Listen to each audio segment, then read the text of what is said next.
শিক্ষার্থীরা অর্থনীতি ক্লাসে স্বাগতম। আজ আমি আলোচনা করব তুলনামূলক ব্যয় সুবিধা তত্ত্ব।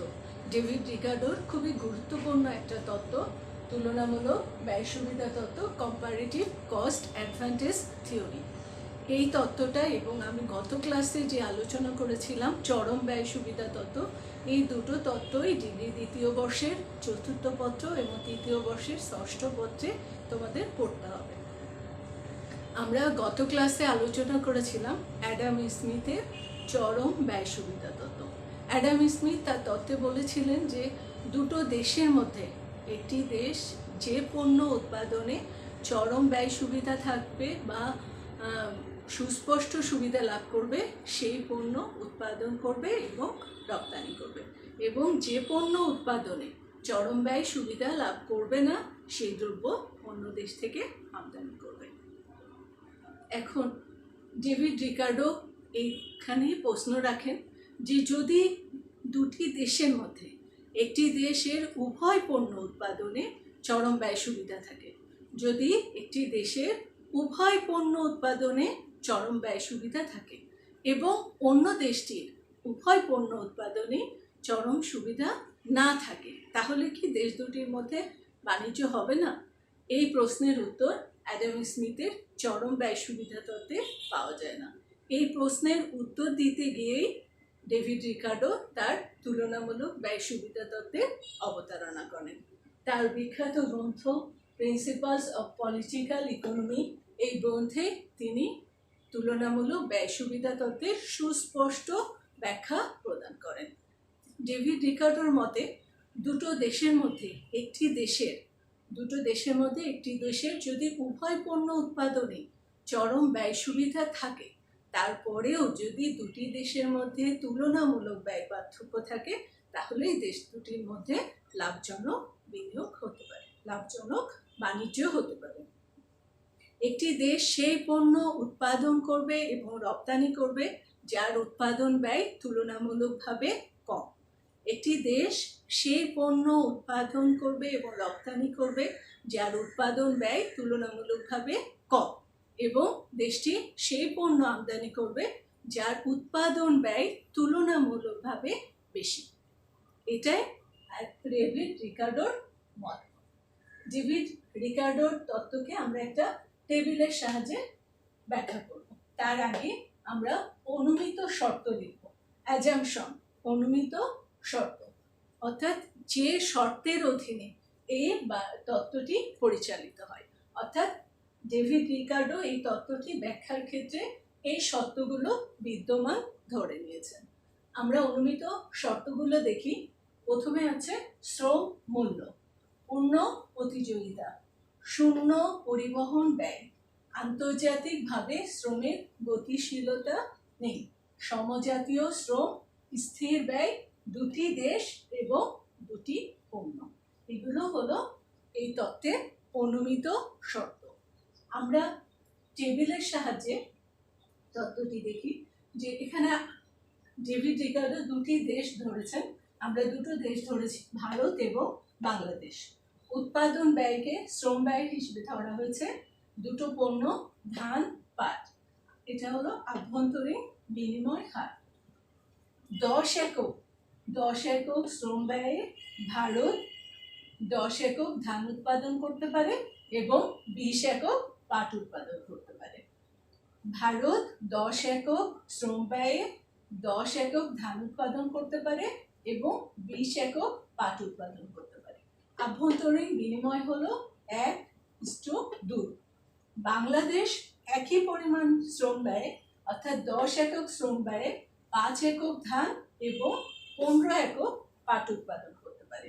আভ্যন্তরীণ বিনিময় হলো 1:3। এখন দেখো তোমরা এখানে যে ভারতের ধান উৎপাদন এবং পাট উৎপাদনে উভয় ক্ষেত্রেই কিন্তু চরম ব্যয় সুবিধা আছে বা সুস্পষ্ট ব্যয় সুবিধা আছে। বাংলাদেশ যেখানে 5 একক ধান উৎপাদন করছে, সেখানে ভারত উৎপাদন করছে 10 একক। বাংলাদেশ যেখানে 15 একক ধান উৎপাদন করছে, সেখানে ভারত উৎপাদন করছে 20 একক। তাহলে আমরা এখানে বলতে পারি যে ভারত বাংলাদেশ থেকে ধান ও পাট উভয় পণ্য উৎপাদনে চরম ব্যয় সুবিধা লাভ করে। কিন্তু অ্যাডাম স্মিথের মতে এখানে তাহলে দুটো দেশের মধ্যে কি বাণিজ্য সম্ভব হবে নাকি হবে না তার ব্যাখ্যা পাওয়া যায় না। এই ব্যাখ্যা দিতে গিয়ে ডেভিড রিকার্ডো বলেছেন যে লক্ষ্য করলে দেখা যায় যে দুটো পণ্যের মধ্যে ভারতের দুটো পণ্যেই চরম ব্যয় সুবিধা থাকলেও তুলনামূলক সুবিধার ক্ষেত্রে ভারত ধান উৎপাদনে বেশি সুবিধা লাভ করে এবং বাংলাদেশ পাট উৎপাদনে বেশি সুবিধা লাভ করে। কারণ ধান উৎপাদনে ভারত বাংলাদেশের থেকে দ্বিগুণ পরিমাণ ধান উৎপাদন করতে পারে। ধান উৎপাদনে ভারত দ্বিগুণ পরিমাণ বাংলাদেশের তুলনায় দ্বিগুণ পরিমাণ ধান উৎপাদন করতে পারে এবং পাট উৎপাদনে 1.5 গুণ পরিমাণ পাট বাংলাদেশের তুলনায় 1.5 গুণ পাট উৎপাদন করতে পারে। কাজে এ থেকে বোঝা যায় যে ভারত ধান উৎপাদনে তুলনামূলকভাবে সুবিধা বেশি এবং বাংলাদেশের পাট উৎপাদনে তুলনামূলকভাবে সুবিধা বেশি। আভ্যন্তরীণ বিনিময় হারের দিয়েও এই তত্ত্বটি ব্যাখ্যা করা যায়, যেমন যে ভারত 1 একক ধানের বিপরীতে 2 একক পাট উৎপাদন করতে পারে। ভারত 1 একক ধানের বিপরীতে 2 একক পাট উৎপাদন করতে পারে। সেখানে বাংলাদেশ 1 একক ধানের বিপরীতে 3 একক পাট উৎপাদন করতে পারে। এ থেকে বোঝা যায় যে ভারতের ধান উৎপাদনে তুলনামূলকভাবে সুবিধা বেশি এবং বাংলাদেশের পাট উৎপাদনে তুলনামূলকভাবে সুবিধা বেশি। আমরা এক্ষেত্রে ধরে নিই আভ্যন্তরীণ বিনিময় হার। যদি আমরা এই বাণিজ্যের ক্ষেত্রে দুটি দেশের বাণিজ্যের ক্ষেত্রে আভ্যন্তরীণ বিনিময় হার 1 একক ধান সমান 2.5 একক পাট ধরে নিই। আমরা যদি আভ্যন্তরীণ বিনিময় হার 1 একক ধান সমান 2.5 একক পাট ধরে নিই, তাহলে বাণিজ্য করলে কোন দেশ কতটুকু লাভবান হবে আমরা দেখি। যদি আমরা ধরে নিয়েছিলাম যে 1 একক ধানের বিপরীতে 2.5 একক পাট, ভারত যদি 1 একক ধান বাংলাদেশকে দেয় তাহলে সে 2.5 একক পাট পাবে। ভারত যদি 1 একক ধান বাংলাদেশকে দেয় তার বদলে আন্তর্জাতিক বিনিময় হার অনুযায়ী সে 2.5 একক পাট পাবে। কিন্তু যদি সে দেশে উৎপাদন করত তাহলে সে 2 একক পাট উৎপাদন করতে পারত। কাজে 0.5 একক পাট ভারতের লাভ হবে। আবার বাংলাদেশ 1 একক ধানের বিনিময়ে 2.5 একক 3 একক ধানের বিনিময়ে বাংলাদেশ 3 একক ধানের বিনিময়ে 2.5 একক বাংলাদেশ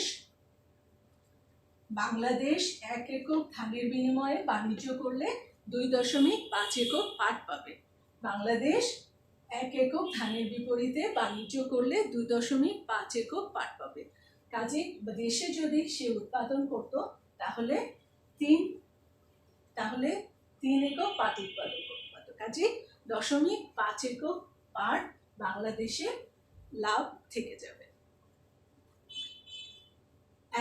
ডেভিড রিকার্ডো এখানে বলেছেন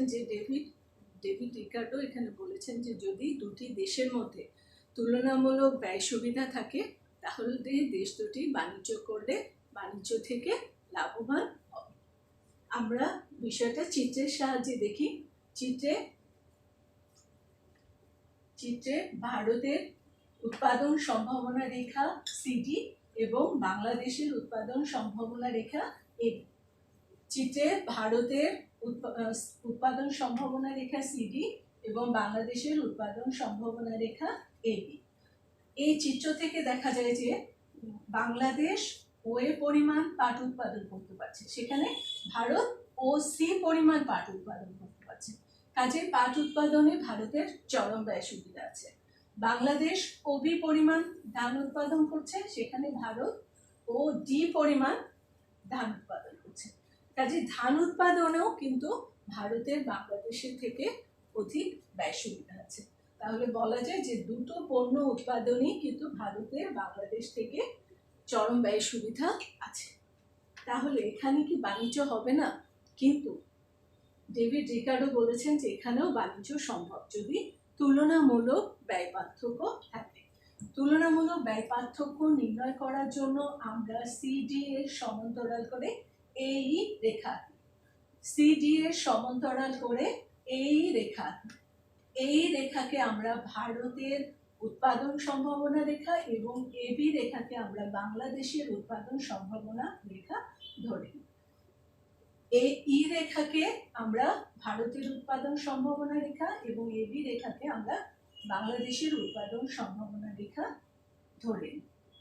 এক্ষেত্রে বাংলাদেশ ওয়ে পরিমাণ ধান উৎপাদন করে এবং ওই পরিমাণ পাট উৎপাদন করতে পারে। ভারতও ওই পরিমাণ পাট উৎপাদন করতে পারে। ভারত ওই পরিমাণ ধান উৎপাদন করতে পারে, সেখানে বাংলাদেশ ওই পরিমাণ পাট উৎপাদন করতে পারে। এখানে দেখা যায় যে ভারতের ধান উৎপাদনে তুলনামূলক সুবিধা বেশি এবং বাংলাদেশের পাট উৎপাদনে তুলনামূলক সুবিধা বেশি। আন্তর্জাতিক বিনিময় হার দেখানোর জন্য মনে করি আমরা এএফ রেখা আঁকি। আন্তর্জাতিক বিনিময় হার এএফ রেখা। এই রেখা অনুযায়ী বাংলাদেশ ও এ পরিমাণ পাটের বিপরীতে ও এফ পরিমাণ ধান পাবে। বাংলাদেশ ও এ পরিমাণ পাটের বিপরীতে ও এফ পরিমাণ ধান লাভ করবে। কিন্তু সে যদি দেশে উৎপাদন করত তাহলে ওবি পরিমাণ ধান উৎপাদন করত। ও এফ পরিমাণ ধানের বিপরীতে সে ওবি পরিমাণ পাটের বিপরীতে সে ওবি পরিমাণ ধান উৎপাদন করতে পারবে। কিন্তু যদি সে বাণিজ্য করে তাহলে সে ওএফ পরিমাণ ধান লাভ করবে। কাজে এই বিএফ পরিমাণ ধান হচ্ছে বাংলাদেশের লাভ। অন্যদিকে ভারত যদি ওএফ পরিমাণ ধানের বিপরীতে ওএ পরিমাণ পাট পাবে। ওএফ পরিমাণ ধানের বিপরীতে ওএ পরিমাণ পাট পাবে। কিন্তু ভারত যদি বাণিজ্য না করতো তাহলে সে ও ই পরিমাণ ধানের বিপরীতে ওএ পরিমাণ পাট উৎপাদন করতে পারত। তাহলে এই ইএফ পরিমাণ ধান হলো ভারতের লাভ, বাণিজ্য থেকে ভারতের লাভ। ডেভিড রিকার্ডো বলেছেন যে এক্ষেত্রে বাংলাদেশ ওই পরিমাণ পাট উৎপাদন করবে এবং ভারত ওই পরিমাণ ধান উৎপাদন করবে এবং বাণিজ্য লিপ্ত হয়ে উভয় দেশই বাণিজ্য থেকে লাভ পাবে। ডেভিড রিকার্ডোর এই তত্ত্বটি খুবই গুরুত্বপূর্ণ একটি তত্ত্ব। তারপরেও এই তত্ত্বেরও কিছু সমালোচনা আছে। আমরা সমালোচনাগুলো একটু আলোচনা করি। শ্রম মূল্য তত্ত্ব অর্থাৎ শ্রম ব্যয়কে উৎপাদন ব্যয়ের একমাত্র উপাদান হিসেবে বিবেচনা করা হচ্ছে, কিন্তু খাজনা, সুদ, মুনাফাও উৎপাদন ব্যয়ের মধ্যে ধরা হয়। শূন্য পরিবহন ব্যয়। ডেভিড রিকার্ডো পরিবহন ব্যয়কে শূন্য ধরেছেন, কিন্তু পরিবহন ব্যয় ছাড়া বাণিজ্য সম্ভব হয় না। পণ্য বাজারে পূর্ণ প্রতিযোগিতা এবং শ্রম বাজারে পূর্ণ নিয়োগ থাকবে বলে ডেভিড রিকার্ডো মনে করেন, কিন্তু বাস্তবে পণ্য বাজারে পূর্ণ প্রতিযোগিতা এবং শ্রম বাজারে পূর্ণ নিয়োগ দেখা যায় না। উৎপাদনের গতিশীলতা। তিনি বলেছেন যে শ্রম আন্তর্জাতিক ক্ষেত্রে গতিশীল নয়, সেটাও বাস্তবসম্মত নয়। অবাধ বাণিজ্য। প্রতিটি দেশের মধ্যে অবাধ বাণিজ্য থাকবে, কিন্তু দেখা যায় যে প্রতিটি দেশই কিছু কিছু ক্ষেত্রে সংরক্ষণ নীতি অনুসরণ করে। বাণিজ্য হার নির্ধারণ সম্পর্কে এই তত্ত্বে কিছু বলা হয়নি। কেন বিভিন্ন দেশের মধ্যে উৎপাদন ব্যয়ের পার্থক্য হয়, সেই ব্যাখ্যা এই তত্ত্বে পাওয়া যায় না। তিনি বলেছেন যে শ্রম সমজাতীয়, শ্রম সমজাতীয়, কিন্তু প্রত্যেকটি শ্রমিকের দক্ষতা এক হয় না। স্থির উৎপাদন ব্যয়, তিনি উৎপাদন ব্যয়কে স্থির ধরে নিয়েছেন, কিন্তু বাস্তবে জ্ঞান বিজ্ঞানের উন্নতির সাথে সাথে উৎপাদন ব্যয় ও স্থির থাকে না। এগুলো হলো তুলনামূলক ব্যয় সুবিধা তত্ত্বের সমালোচনা। আমরা অ্যাডাম স্মিথের চরম ব্যয় সুবিধা তত্ত্ব এবং ডেভিড রিকার্ডোর তুলনামূলক ব্যয় সুবিধা তত্ত্বের মধ্যে পার্থক্য আলোচনা করব।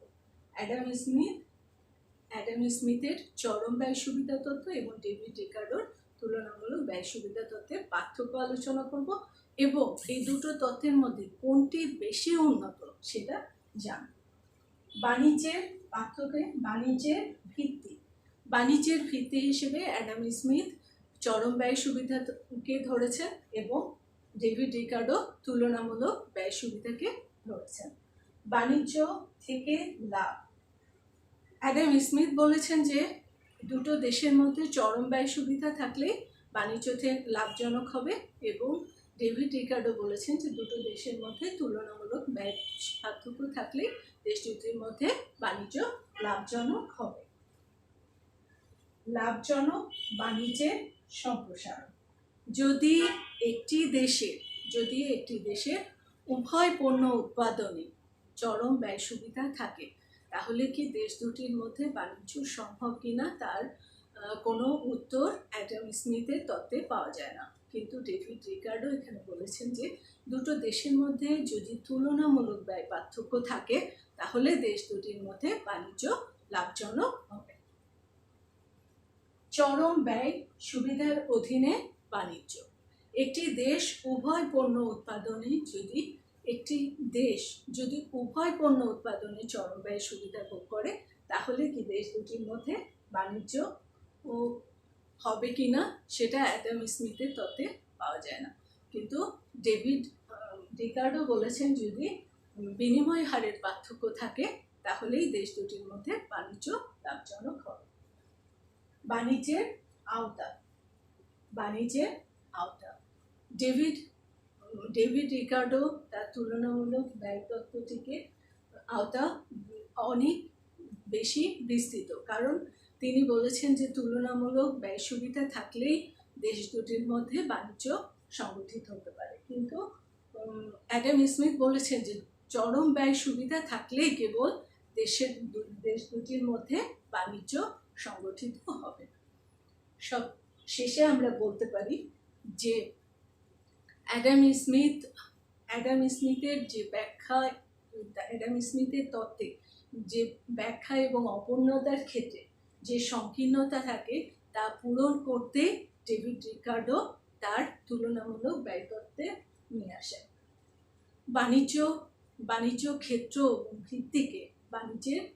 এবং ভিত্তিকে সংকীর্ণ পরিসর থেকে বিস্তৃত পরিসরে নিয়ে যান ডেভিড রিকার্ডো।